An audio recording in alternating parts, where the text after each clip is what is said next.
wassalamu ala asyrafil anbiya'i wal mursalin wa ala alihi wasallam. Insyaallah untuk tazkirah hari ini saya suka membawa tajuk dia adalah merenung waktu yang berlalu. Maknanya sejarah. Kita kena lihat sejarah. Yang mana Imam Ibnu Qayyim Al-Jauzi, Imam Ibnu Qayyim Al-Jauzi rahimahullah taala telah menyebut dalam kitabnya itu yang bertajuk Al-Fawaid. Faedah, kebaikan lah. Yaitu kata beliau, sebesar-besar perkara yang sia-sia itu ada dua. Ada dua perkara yang sia-sia. Yaitu punca dia apa? Ia berpunca kepada perkara-perkara sia-sia yang lain. Maknanya punca dia menyebabkan kita buat lagi perkara yang sia-sia. Yaitu mensia-siakan hati dan mensia-siakan waktu. Ada dua. Apabila disia-siakan hati dan apabila disia-siakan waktu, maka selamanya kita akan sia-sia. Allahu Akbar. Yang mana mensia-siakan hati, membiarkan hati atau mensia-siakan hati adalah kesan cintakan dunia terhadap akhirat. Untuk mensia-siakan hati sebab mencintai dunia lebih daripada akhirat. Allahu Akbar. Kemudian waktu pula, mensia-siakan waktu itu ialah disebabkan berpanjangnya angan-angan. Ada masa tuan-tuan kita gunakan perkara yang angan-angan saja. Oh, tahun depan begini, tahun depan begini. Kita punya angan-angan. Sia-sia ada perkara ini.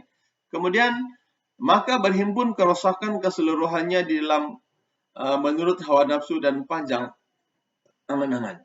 Allahu Akbar. Tuan-tuan, bila hati ataupun hati kita ini dan juga masa yang disiakan ini dan hati yang cintakan dunia ini, dia akan berkumpul dua, dia akan melahirkan kerosakan.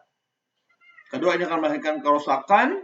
Bila dia rosak, tuan-tuan, dia akan ke arah nafsu saja. Dia akan mau ke arah nafsu lah. Untuk nafsu sahaja betul-betul. Kemudian dia akan berpanjang untuk angan-angan. Nah, paham kan? Maka penyeslahan ataupun penambahbaikan terhadap kerosakan ini adalah dengan mengikuti petunjuk dan hidayah dari Allah SWT. Hanya hidayah Allah saja yang boleh. Mohonlah untuk mau kasih ubat ini, untuk mengobati kedua perkara ini, mesti kena mohon hidayah dari Allah SWT. Dan bersiap sedia untuk pertemuan dengan Allah SWT di akhirat. Mari kita mohon dari Allah SWT. Yaitu dengan cara Al-Quran lah. Al-Quran, hadis. Dan ikutlah Al-Quran dan hadis. Dan juga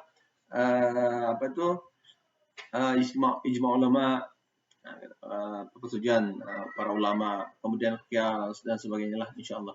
Dan kata Imam Qayyim Al-Qayyim Jauzi ini kan, katanya lah mensia-siakan waktu lebih bersangatan dahsyatnya daripada kematian, kerana mensia-siakan waktu memutuskan engkau daripada Allah dan juga akhirat. Manakala kematian hanya memutuskan engkau daripada dunia dan ahlinya. Memutuskan masa ataupun bersangatan dia lebih teruk, dia punya kesan daripada mati. Nah, tuan-tuan, mati ini ambil jawab matilah. Allahu Akbar. Tapi untuk akhirat, subhanallah. Kemudian untuk mensisakan waktu pula dia putuskan untuk terus pada akhirat. Terus tidak tinggal untuk akhirat. Allahu Akbar. Kemudian justru itu kita kena perhalusilah. Kita kena lebih mendalam pengisian waktu dalam umur hidup kita ini, teman-teman, agar kita mempunyai nilai yang tinggi di sisi Allah Subhanahu wa taala. Kita kena berpikir. Kata Imam Ibnu Athaillah As-Sakandari berkata, Tajul Arus, demi Allah, bukanlah umurmu bermula daripada awal hari kelahiranmu, bahkan dia bermula pada hari engkau mengenal Allah Subhanahu wa taala. Kita kenal Allah Subhanahu wa taala tuan-tuan bila kita kenal Allah Subhanahu wa taala ialah apabila kita mengucap la ilaha illallah Muhammad Rasulullah, syahadu la ilaha illallah syahadu Rasulullah. Tapi sebelum itu lagi apa? Kita lihat, kita diazankan Allahu akbar, Allahu akbar, Allahu akbar, Allahu akbar. Kita kenal Allah Subhanahu wa taala. Kita ini, hidup kita ini tuan-tuan sepatutnya adalah berdasarkan kepada azan. Dilahirkan dengan azan, dimatikan dengan la ilaha illallah. Dan di antara keduanya tuan-tuan adalah asyhadu an la ilaha illallah. Baik ikut arahan Allah. Asyhadu anna Muhammadar Rasulullah, panungkan Rasulullah. Hayya 'alas shalah. Tunaikan salat tuan-tuan. Salat ini tuan-tuan, apa konsep salat ini kita akan tahu. Konsep salat Satu, bersihan, tutup aurat dan sebagainya semualah. Hayal al-falah, teman-teman, adalah kajian dunia dan akhirat yang cari. Kemudian Allahu Akbar, sentiasa ingat Allah SWT. La ilaha illallah. Subhanallah. Kemudian teman-teman, saya akan kongsikanlah. Saya akan kongsikan untuk anak-anak kita lah. Tidak lagi lah santu sebenarnya belajar salatnya, teman-teman. Untuk belajar salat ini, teman-teman, sebenarnya kita tidak ada alasan lagi. Kita akan ajar anak-anak kita dan juga pada orang dewasa. Oke? Kita akan ajar mereka salat bahwa salat itu ada 5 waktu yang wajib. Salat kemudian ada 4 rakaat, ada 2 rakaat.